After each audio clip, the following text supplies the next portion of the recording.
6:31, a busy week ahead for President Trump in Congress. The president wrapping up his first 100 days in office, and he's starting the week with the worst approval rating of any modern president at this point in this term, 42%.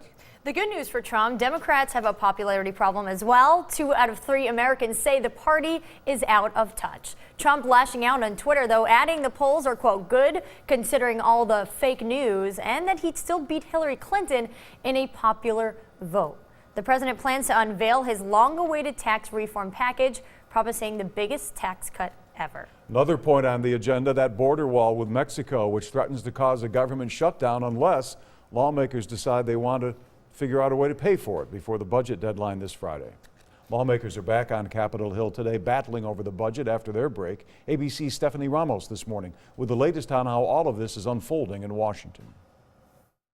It's been almost 100 days since President Trump took office. We're going to defend our workers, protect our jobs, and finally put America first. His administration heads into a tough week with lawmakers, all complicated by a potential showdown over that border wall with Mexico.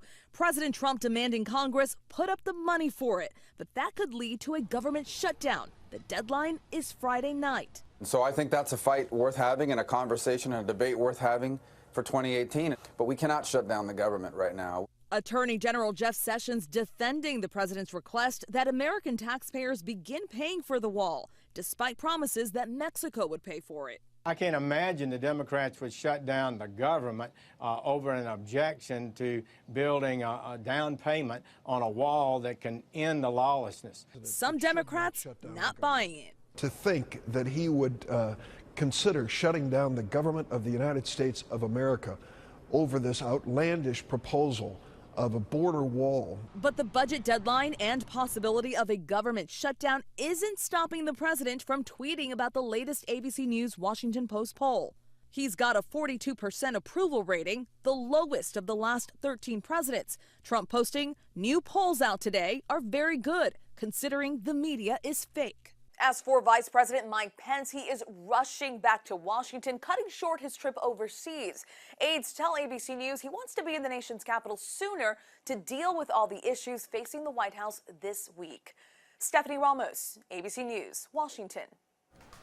6:33 now, and while members of Congress and the president try to sort out their budget issues, the president will take some time this morning to congratulate NASA astronaut Peggy Whitson.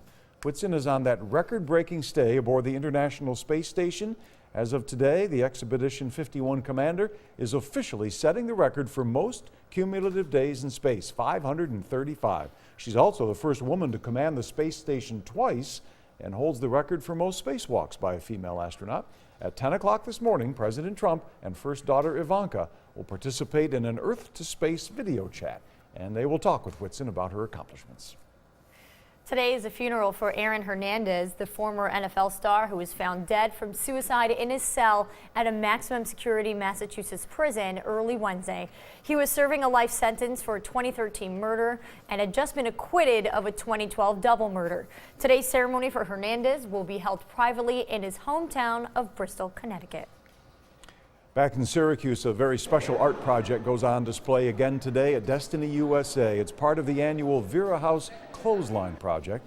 More than 300 of these t-shirts will be created by someone whose life has been directly affected by domestic violence. The display opens at 7 o'clock this evening in the Canyon area of the mall and will be there right through Sunday.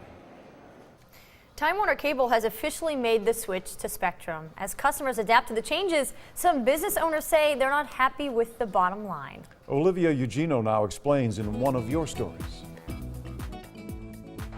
At Green's Ale House in Oswego, plenty of beer is on tap. But channels? We lost hundreds of channels.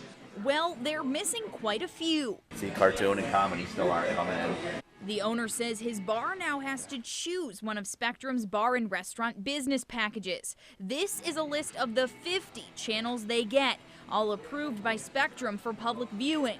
but for a sports bar, that leaves out some pretty important channels. The Big Ten network was a big one that I noticed was missing when Spectrum took over for Time Warner. Some of those networks I have to have, specifically the football one, because people won't come here if they can't watch the game they want to watch. And while the channel count falls, the price rises. Yes, it'll be close to double, yep.